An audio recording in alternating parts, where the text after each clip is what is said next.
नमस्कार। सभ्य कहानियाँ चैनल में आपका स्वागत है। हमारी आज की कहानी है यमदूत और एक पंडित की कहानी। भाग्य का लिखा कभी नहीं मिटता। यह एक पंडित और यमदूत की कहानी है। दोस्तों, कहानी को ध्यानपूर्वक सुनिएगा।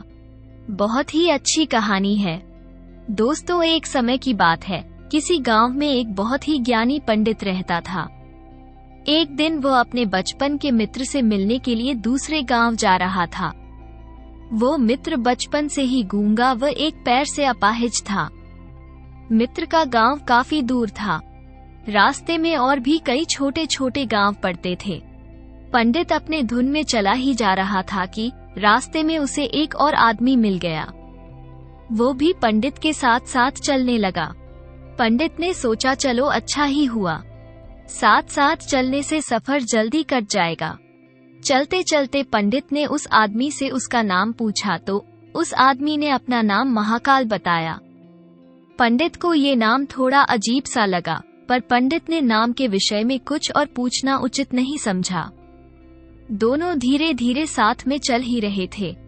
तभी रास्ते में एक गांव आया तो महाकाल ने पंडित से कहा, तुम आगे चलो, मुझे इस गांव में एक संदेशा देना है। मैं तुमसे आगे मिलता हूँ। पंडित ने कहा, ठीक है, और आगे की ओर चल दिया। तभी ही गांव में खबर फैली कि एक व्यक्ति को भैंसे ने मार दिया है। जैसे ही भैंसे ने उस व्यक्ति को मारा, ठीक थोड़ी ही देर में महाकाल आ गया। फिर चलते चलते दोनों एक दूसरे गांव के बाहर पहुंचते हैं, जहां पर एक छोटा सा मंदिर बना था। ठहरने की व्यवस्था भी अच्छी लग रही थी। पंडित के मित्र का भी गांव वहां से दूर था और रात्रि भी होने वाली थी, तो पंडित ने कहा, रात्रि होने वाली है। पूरा दिन चलते चलते थकान भी लग रही है और भूख भी लगी है, तो यहीं भोजन करके आराम कर लेते हैं। सुबह आराम से आगे का सफर करेंगे। महाकाल ने कहा, ठीक है, मुझे इस गांव में किसी को कुछ जरूरी सामान देना है। तुम खाना खा लो और आराम करो, मैं बाद में आकर खा लूंगा। इतना कहकर वो चला गया, लेकिन उसके जाते ही कुछ ही देर में उस गांव में धुआं उठता दिखाई दिया और देखते ही देखते पूरे गांव में आग लग गई। पंडित ने आश्चर्य से सोचा, यह महाकाल जहां भी जाता है वहां किसी न किसी तरह की हानि जरूर हो जाती है। कुछ तो गड़बड़ है, लेकिन पंडित ने रात्रि में महाकाल से इस बात का कोई जिक्र नहीं किया। सुबह दोनों ने फिर अपने गंतव्य की ओर चलना प्रारंभ कर दिया। कुछ ही दूर में फिर एक गांव आया तो महाकाल ने फिर पंडित से कहा, आप आगे चलते जाइए, मैं कुछ दूर में आपसे मिलता हूँ। मुझे इस गांव में भी कुछ जरूरी काम है, तो काम करके मैं आपसे कुछ आगे मिल लेता हूँ। ये कहकर महाकाल जाने लगा। लेकिन इस बार पंडित आगे नहीं बढ़ा, बल्कि वहीं खड़ा होकर महाकाल को देखता रहा कि अब वो कहाँ जाता है और क्या करता है। तभी लोगों की आवाजें सुनाई देने लगी कि किसी व्यक्ति को सांप ने काट लिया है और वो मर गया है। ठीक उसी समय महाकाल फिर से उस पंडित के पास पहुंच गया, लेकिन इस बार पंडित को सहन नहीं हुआ। उसने महाकाल से पूछ ही लिया कि तुम जिस गांव में जाते हो वहां कोई न कोई नुकसान जरूर हो जाता है। क्या तुम मुझे बता सकते हो, ऐसा क्यों होता है? तो महाकाल ने जवाब दिया, पंडित जी, आप तो मुझे बहुत बड़े ज्ञानी मालूम पड़े थे, इसीलिए मैं आपके साथ चलने लगा था, क्योंकि ज्ञानियों का संग बहुत अच्छा होता है। परंतु आप अभी तक समझ नहीं पाए मैं कौन हूँ। पंडित ने कहा, मैं समझ गया हूँ, लेकिन मुझे कुछ शंका है। अगर आप ही अपना उपयुक्त परिचय दे दें तो मुझे आसानी होगी। तो महाकाल ने जवाब दिया, मैं यमदूत हूँ और यमराज की आज्ञा से उन लोगों के प्राण हरण करता हूँ जिनकी आयु पूर्ण हो चुकी है। हालांकि पंडित को पहले से ही इस बात की शंका थी, फिर भी महाकाल के मुंह से यह सुनकर पंडित घबरा गया, लेकिन फिर से हिम्मत करके पूछा, अगर ऐसी बात है और तुम सचमुच ही यमदूत हो तो बताओ, अगली मृत्यु किसकी है? यमदूत ने जवाब दिया, अगली मृत्यु तुम्हारे उसी मित्र की है जिससे तुम मिलने जा रहे हो, और उसकी मृत्यु का कारण भी तुम ही बनोगे। ये बात सुनकर पंडित सहम सा गया और सोच में पड़ गया कि वास्तव में यदि यह महाकाल यमदूत हुआ तो उसकी बात भी सही होगी और उसके कारण मेरे बचपन के सबसे घनिष्ठ मित्र की मृत्यु हो जाएगी। इसलिए अच्छा यही होगा कि मैं अपने मित्र से मिलने ही न जाऊं। कम से कम मैं तो उसकी मृत्यु का कारण नहीं बनूंगा। महाकाल ने कहा, तुम जो सोच रहे हो वो सब मुझे पता है, मगर तुम्हारे अपने मित्र से मिलने न जाने से नियति नहीं बदल जाएगी। तुम्हारे मित्र की मृत्यु निश्चित है और वो अगले कुछ ही क्षणों में घटित होने वाली है। महाकाल के मुंह से ऐसी बातें सुनकर पंडित को झटका सा लगा, क्योंकि महाकाल ने उसके मन की बात जान ली थी, जो एक साधारण व्यक्ति के लिए संभव नहीं है। अब पंडित को विश्वास हो गया कि महाकाल सचमुच में ही यमदूत है, इसलिए वो मित्र की मृत्यु का कारण न बने। इस कारण वो पीछे की ओर मुड़ा और अपने गांव की ओर जाने लगा। परंतु जैसे ही पंडित मुंडा, उसका मित्र तेजी से उसकी ओर आता दिखाई दिया, जो पंडित को देखकर अत्यंत प्रसन्न दिख रहा था। अपने मित्र के आने की गति को देखकर पंडित को ऐसा लगा जैसे कि उसका मित्र काफी समय से उसके पीछे ही आ रहा है। लेकिन वो बचपन से ही गूंगा था और पैर से अपाहिज था, इसलिए न तो पंडित तक पहुंच पा रहा था और न ही पंडित को आवाज देकर रोक पा रहा था। लेकिन जैसे ही वो पंडित के पास पहुंचा, अचानक उसकी मृत्यु हो गई। पंडित हक्का बक्का होकर महाकाल की ओर देखने लगा, जैसे कि वो पूछना चाह रहा हो कि आखिर क्या हुआ। महाकाल ने पंडित की मन की बात समझ गया और बोला, तुम्हारा मित्र पिछले गांव से ही पीछे पीछे आ रहा था, लेकिन वो अपाहिज और गूंगा होने की वजह से तुम तक नहीं पहुंच सका। उसने अपनी संपूर्ण ताकत लगाकर तुम तक पहुंचने की कोशिश की, लेकिन बुढ़ापे में बचपन जैसी ताकत नहीं होती। इसलिए हृदयघात के कारण तुम्हारे मित्र की मृत्यु हो गई, क्योंकि तुमसे मिलने के लिए वो अपनी सीमाओं को लांघते हुए तुमसे मिलने के लिए पीछे पीछे भाग रहा था।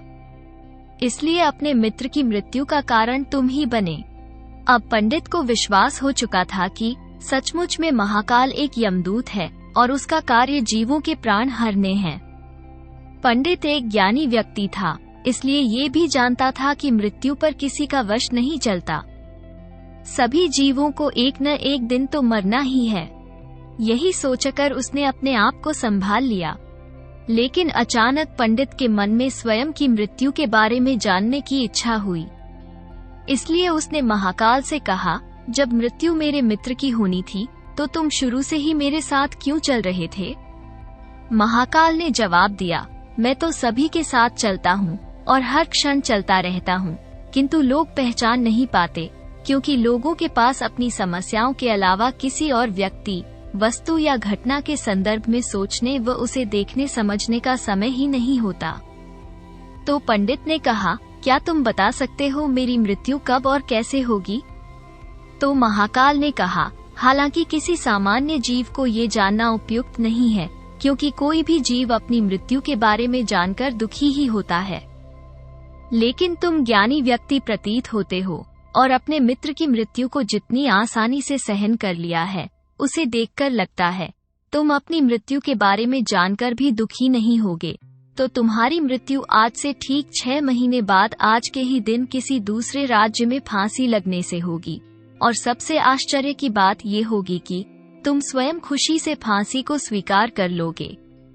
इतना कहकर महाकाल जाने लगा, क्योंकि महाकाल के पास पंडित के साथ चलते रहने का अब कोई कारण नहीं था। पंडित भी अपने मित्र की यथाशक्ति कर्मकांड करके अपने गांव चला गया। लेकिन कोई व्यक्ति कितना भी ज्ञानी क्यों न हो, अपनी मृत्यु की बात जानकर व्यथित तो होता ही है और मृत्यु से बचने के लिए कुछ न कुछ करता ही है।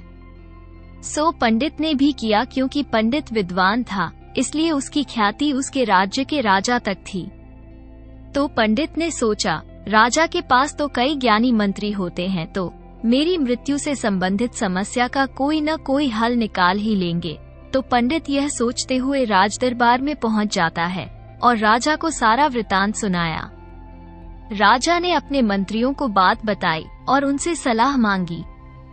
अंत में सभी ने विचार विमर्श करके कहा, अगर पंडित की बात सही है तो उसकी मृत्यु भी 6 महीने के बाद ही होगी। लेकिन मृत्यु तब होगी जब वह किसी दूसरे राज्य में जाएगा। यदि वह दूसरे राज्य में जाए ही ना तो मृत्यु भी नहीं होगी। मंत्रियों का ये सलाह राजा को भी उपयुक्त लगी, तो पंडित के रहने की व्यवस्था महल में कर दी गई और राजा के आदेश के बिना उस पंडित से किसी को भी मिलने नहीं दिया जाता था। लेकिन पंडित कहीं भी आ जा सकता था ताकि यह न लगे कि वह राजा की कैद में है। परंतु पंडित डर के मारे स्वयं ही कहीं आता जाता नहीं था। धीरे धीरे पंडित की मृत्यु का समय नजदीक आने लगा और वह भी दिन आ गया जब पंडित की मृत्यु होनी थी। तो जिस दिन पंडित की मृत्यु होने वाली थी, तो पंडित डर के मारे उस दिन जल्दी ही सो गया ताकि जल्दी से वो रात बीत जाए और अगला दिन आ जाए तो मृत्यु टल सके।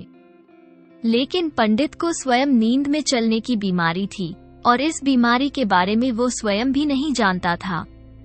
अतः राजा या किसी वैद्य को इस बीमारी के बारे में बताने का तो प्रश्न ही नहीं उठता। पंडित अपनी मृत्यु को लेकर बहुत चिंतित था और नींद में चलने की बीमारी तभी आती है जब नींद ठीक तरह से न हो पा रही हो। तो उसी रात पंडित को नींद में चलने का दौरा पड़ा। वो उठा और महल से निकलकर अस्तबल में गया। पंडित राजा का खास मेहमान था, इसलिए किसी पहरेदार ने भी नहीं रोका और न ही किसी तरह की पूछताछ की। अस्तबल में पहुंचकर वो सबसे तेज चलने वाले घोड़े की पीठ में सवार होकर नींद में ही राज्य की सीमा के बाहर किसी दूसरे राज्य में चला गया। इतना ही नहीं, वो दूसरे राज्य के राजा के महल में पहुंच गया और उस महल के पहरेदार ने भी उसे नहीं रोका और न ही कोई पूछताछ की। सभी लोग रात्रि की अंतिम प्रहर होने के कारण नींद में थे। वो पंडित सीधे राजा के शयन कक्ष में पहुंच गया, जहां राजा और रानी सो रहे थे। वहीं पंडित भी जाकर लेट गया। सुबह हुई तो राजा ने पंडित को रानी के बगल में सोया हुआ देखा, जिससे राजा बहुत क्रोधित हुआ। पंडित को गिरफ्तार कर लिया गया। पंडित को तो कुछ समझ में ही नहीं आ रहा था कि आखिर दूसरे राज्य में और राजा के शयन कक्ष में कैसे पहुंच गया। लेकिन वहां ये सब सुनने वाला कौन था? राजा ने पंडित को दरबार में हाजिर करने को हुक्म दिया। कुछ समय बाद पंडित को दरबार में लाया गया। कुछ समय बाद राजा का दरबार लगा, जहां राजा ने पंडित को देखा और देखते ही इतना क्रोधित हुआ कि पंडित को फांसी पर चढ़ा देने का आदेश सुना दिया। फांसी की सजा सुनकर पंडित कांप गया। फिर भी कुछ हिम्मत कर राजा से कहा, महाराज, मैं नहीं जानता कि राजमहल में कैसे पहुंचा। मैं ये भी नहीं जानता हूँ कि आपके शयन कक्ष में कैसे आया और आपके राज्य के किसी पहरेदार ने रोका क्यों नहीं। लेकिन मैं इतना जानता हूँ कि आज मेरी मृत्यु होनी थी और होनी भी जा रही है। राजा को ये बात थोड़ी अटपटी लगी। उसने पूछा, तुम्हें कैसे पता कि आज तुम्हारी मृत्यु होनी है? कहना क्या चाहते हो? राजा के इस सवाल के जवाब में पंडित ने पिछले 6 महीने की कहानी बता दी और कहा, महाराज, मेरा क्या? किसी भी सामान्य व्यक्ति में इतना साहस नहीं कि वह राजा के शयन कक्ष में राजा की उपस्थिति में रानी के पास सो जाए। राजा को पंडित की बात में थोड़ा सत्यता दिखाई दिया, परंतु उसने सोचा यह मृत्यु से बचने के लिए महाकाल और अपनी मृत्यु की भविष्यवाणी का बहाना बना रहा है। इसलिए राजा ने पंडित से कहा, ये तुम्हारी बात सत्य है और आज तुम्हारी मृत्यु का दिन है। जैसा कि महाकाल ने तुमसे कहा था, तो तुम्हारी मृत्यु का कारण मैं नहीं बनूंगा। लेकिन अगर बात झूठी निकली तो निश्चित ही आज तुम्हारी मृत्यु का दिन होगा, क्योंकि पड़ोसी राज्य का राजा उसका मित्र था। उसने तुरंत सिपाहियों के हाथ दूसरे राज्य के राजा को पत्र भेजा और पंडित की बात की सत्यता का प्रमाण मांगा। शाम तक भेजे गए सैनिक लौटे और उन्होंने बताया कि महाराज, पंडित जो कह रहा है वो पूर्णतः सत्य है। दूसरे राज्य के राजा ने पंडित को रहने के लिए अपने ही महल में संपूर्ण व्यवस्था कर रखी थी और पिछले 6 महीने से पंडित राजा का मेहमान था। कल राजा अंतिम बार उसके शयन कक्ष में मिले थे और इसके बाद यह इस राज्य में कैसे पहुंच गया, इसकी जानकारी किसी को भी नहीं है। इसलिए उस राज्य के राजा के अनुसार पंडित को फांसी की सजा देना उचित नहीं है। लेकिन राजा के लिए एक नई समस्या आ गई क्योंकि उसने बिना कुछ जाने ही पंडित को फांसी की सजा सुना दी थी। इसलिए अगर पंडित को फांसी न दी जाए तो राजा के कथन का अपमान हो जाए, और अगर राजा के द्वारा दी गई सजा का मान रखा जाए तो पंडित की बिना वजह ही मृत्यु हो जाए। राजा ने अपने सभी मंत्रियों से इस बात की चर्चा की। सभी मंत्रियों ने सुझाव दिया कि महाराज पंडित को एक कच्चे सूत से फांसी लगवा दें। इससे आपके कथन का भी मान रह जाएगा और कच्चे सूत के धागे से पंडित को भी फांसी नहीं लगेगी और उसके प्राण बच जाएंगे। राजा को ये सुझाव अच्छा लगा। उसने ऐसा ही आदेश सुना दिया। पंडित के लिए कच्चे धागे के सूत का फांसी का फंदा बनाया गया और नियम के अनुसार पंडित को फांसी पर चढ़ाया जाने लगा। सभी लोग खुश थे कि न तो पंडित मरेगा और न ही राजा का वचन झूठा पड़ेगा।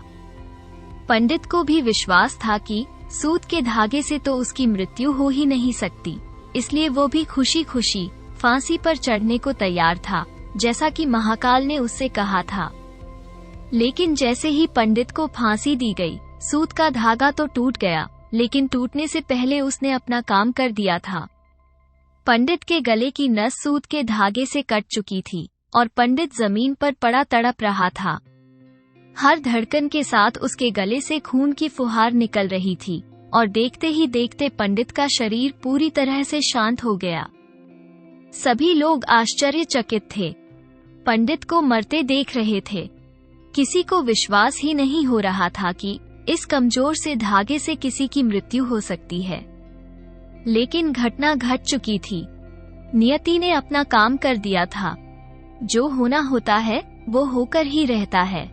हम चाहे जितनी भी सावधानियां बरतें, जितना भी उपाय कर लें, लेकिन हर घटना और घटना का पूरा प्रणाली पहले से ही तय होता है, जिसे हम थोड़ा सा भी इधर उधर नहीं कर सकते। इसलिए ईश्वर ने हमें भविष्य जानने की क्षमता नहीं दी है, ताकि हम अपने जीवन को ज्यादा बेहतर तरीके से जी सकें, और यही बात उस पंडित पर भी लागू होती है। यदि पंडित ने महाकाल से अपनी मृत्यु के बारे में न पूछा होता तो 6 महीने राजा की कैद में रहकर डर डर कर जीने की बजाय ज्यादा बेहतर जिंदगी जीता। तो दोस्तों, आपको ये कहानी कैसी लगी? लाइक और कमेंट करके जरूर बताएं और चैनल को सब्सक्राइब करना बिल्कुल ना भूलें। मिलते हैं एक नई कहानी के साथ। बहुत बहुत धन्यवाद।